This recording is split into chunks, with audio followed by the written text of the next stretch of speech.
When energy flows and is hindered, it causes pain. In the same way that when energy flows and it is hindered, it causes negative emotion. So when there is a desire that you're moving in the direction of, then you don't even have to catch up with it. You just have to be moving in the direction of it. Your belief doesn't even have to be moving as fast as your desire is, just moving in the direction of it, and then there's not resistance. But if your belief is doubt, and we're not talking about it being on the subject of the physical discomfort, we're talking about it being about anything. This will help you to understand where we're going next. Talking to a man the other day who has invented a new and improved barbecue contraption. And he has all kinds of great ideas about it and plans for it, and is not happy with the way things are going. So we were talking about satisfaction and the benefit that that gives you, because when in any moment in time you are satisfied, that means you're not pushing against anything. And so when you're in a satisfied moment, you're really allowing whatever is in your vortex to continue to flow, and your likelihood of receiving good ideas about it, which is the fun part of creation, is greater also. But what we clarified in our conversation with him, he thought he had to be satisfied about how the barbecue venture was going. And we said, no, you're better off not to think about that at all. Just find something to be satisfied about. Well, the thing is, it's hard for most people when they've got something they're really working on, like a relationship or a physical condition or a new project. It's hard not to give it a lot more attention than it really needs. And often the attention that you give it works against you rather than for you. So when you start thinking about everything being about energy flowing, and you especially think about your physical apparatus being a vessel that flows energy, and you realize that your thoughts are what really matter, because your thoughts are the gateways to whether the energy is being allowed to flow in the direction of your desires. You see, as you came into this physical body and you continue to evolve, this vortex where your inner being is calling you forward all the time. Your inner being is attracting by law of attraction. We know this is a little out there, but hear us. It really is an explanation about how the universe works. Law of attraction is calling all, gathering all, attracting all cooperative components. And since you are the creator of all of this, you are the most logical component to be considered, to be wanted, to be cooperative. You cannot ever separate from the you that you have created. Does that make sense to you? And if you're not going with the flow of the you that you've created, then you're causing a tension that first starts out as negative emotion. If you keep it up, it gets stronger. If you keep keeping it up, eventually it leads to physical discomfort. So here's what we would do if we were in your physical body with you and feeling the physical discomfort. We would say to ourselves, this means help's on the way. Because what it means is, source is calling and you're just not going. If you could relax into it, give into the pain, rather than resisting it, rather than thinking that it means something's wrong, instead say, it's an indicator that's helping me. And if I can just relax into it. For example, let's say that there are 10 thoughts that you might be thinking about, 10 important subjects in your life, and half of them feel pretty satisfying when you think about them, and the other half don't. Well, with a little bit of meditation, you'll find it easier and easier to approach the subjects that feel most satisfying. It's sort of like when you sit in front of your television, you know the programs that please you and you know the ones that don't, and you don't have a lot of difficulty making the choices in that. So relative to your physical body, if you could think about how your inner being has summoned all cooperative components and is actually calling the consciousness of your cells into well-being. And if your inner being were not, by your request, calling the consciousness of your cells, are we too far out for you? You accept your cells have consciousness? Calling the consciousness of your cells into their new becoming. If that weren't happening, you'd feel no pain. So two things would stop the pain. If you weren't asking for improvement, which is your inner being calling it, or if you weren't resisting the improvement that is being called for. So that's why we say, if you can relax into it, see it as a good sign. Oh, this means help's on the way. This means my cells are awake and alert and moving toward. This is not a bad thing. This is a good thing. So that you're not tensing against it and wishing it would go away. You're actually relaxing into it and just letting it be. We're not asking you to get rid of negative emotion. We're just asking you to think thoughts where negative emotion doesn't apply. We're just asking you to change the direction of your thought, and we know the negative emotion will go away. And we're just asking you to change the direction of your thought, and we know the pain will go away. This is law of attraction, universe. It's law of inclusion. There's no law of exclusion. So you can't push anything away. So when you think about the things you don't want and you try to push them away, they don't go away, they just get bigger.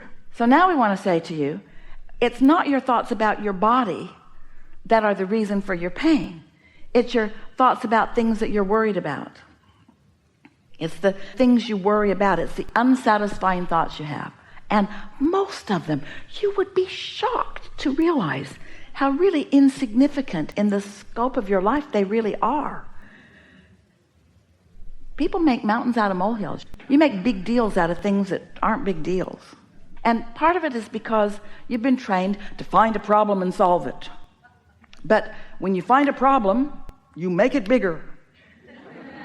And you've already long ago put the solution into the vortex, and source energy has already solved the problem. But the vibration of the solution and the vibration of the problem are two different frequencies. This is what we're talking about here today. How you get back to that is just a little bit at a time, just going a little easier on yourself. And really, now this is a really good time to talk about meditation, because most people really don't get what we mean by it at all. Because you know how we talked about 20 years, you took it 30, but you know what we talked about. So we're talking about the things that you keep updating, that you keep using as your excuse to not go with the flow of who you really are. And most everybody does it to one extent or another. What happens is that as you're observing life experience and then letting what you're observing be the reason for the active vibration, often you pinch yourself off is too strong a word, but you hinder the natural flow of who you are. And so when you realize that your life experience has caused you to become more and that you want to go in the direction of it, then what we're talking about is getting up to speed with who you've become, and nothing else will do.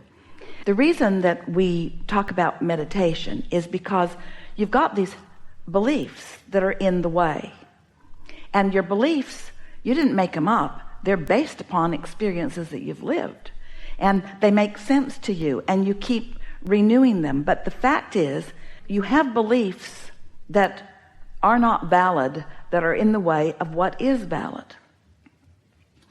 And it's not the easiest thing in the world to sort that out, because there are what you call in your legal terms, there's evidence or circumstantial evidence, or there's peer group pressure, or there's historical data. In other words, there are all kinds of things that don't have anything to do with you that you tend to believe that just are not important or necessary. So what we've noticed is we've been playing with you all for a very long time, longer than you know. What we've noticed is that while we can help you bridge those beliefs, in fact, that's some of what the processes of the past life regression and things are about, is people trying to help you bridge beliefs or find a new way of looking at things. But what we've noticed is that for the most part, when you give your attention to anything, it just causes that belief to dig in a little more. For example, have you ever had the experience where you have a friend or an acquaintance, and you have opposing opinions about something, and both of you visit with each other with the desire and intention of changing the other one's mind and getting them to see your point of view? But have you noticed that usually the more you talk, the more they dig in, the more they do not move in the direction of your much more logical. And so what we want you to realize is that you're doing that to yourself all the time. You're digging in with beliefs that work against your now desires, and it's not necessary that you do that. So That's why we teach meditation, because meditation, all we mean by meditation is giving your brain a break for a minute, suspending the habit of thought about everything, just enough to give you an opportunity to maybe think a different thought. Meditation is just a quieting of the mind, and not for very long every day. Sit for 15 or 20 minutes and you might get 2 or 3 minutes of a quieted mind. And if you do that, good work. When you quiet your mind, that means suspend all thought. And when you suspend all thought, you suspend resistant thought. And when you have suspended resistant thought, your vibration rises. And when your vibration rises, your whole point of attraction changes, which means your experience will change, which means your belief will change. You see what we're getting at? It's the only way really to change a belief, because words don't teach. No one can bring you enough data to really change your mind if you've lived an experience. Are you following all of this?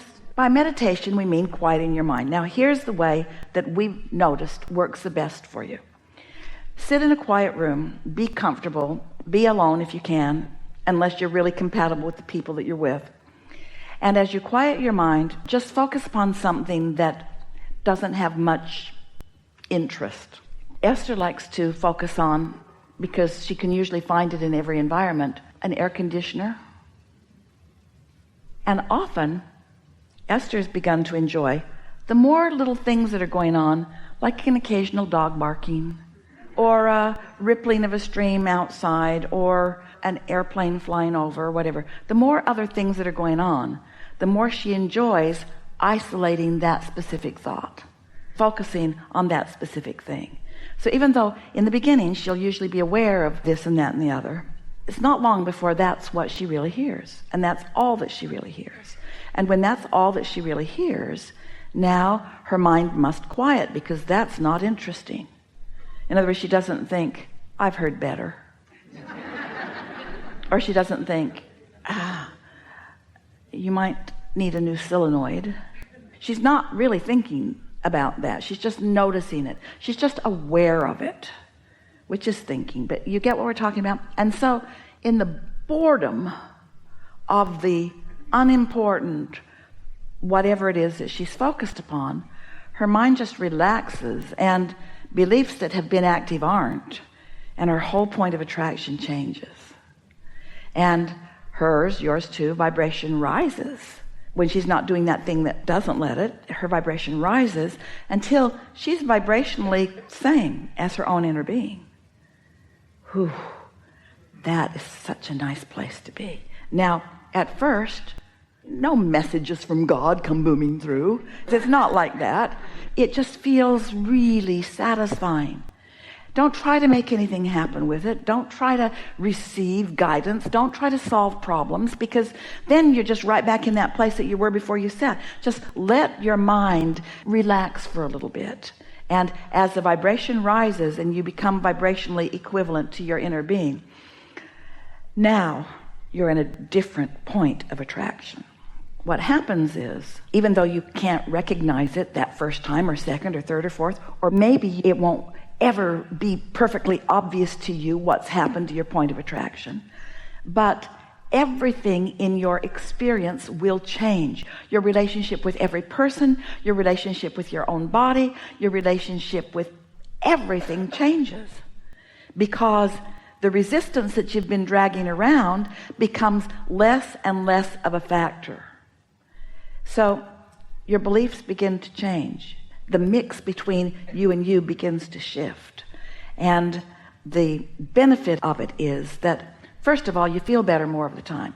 It's funny, some of our human friends will say to us, all right, well, I'll pay the price of happiness if it'll get me what I want. And we say, happiness is what you want. It is what you want. Everything that everyone wants, no matter what it is, a relationship or an improvement or a material object or a pile of money, everything that you want is because you believe you will feel better in the having of it. And it is the feeling better that we want you to show yourself that you can accomplish within a week or 2 or 3 of just giving yourself that 15 or 20 minutes every day.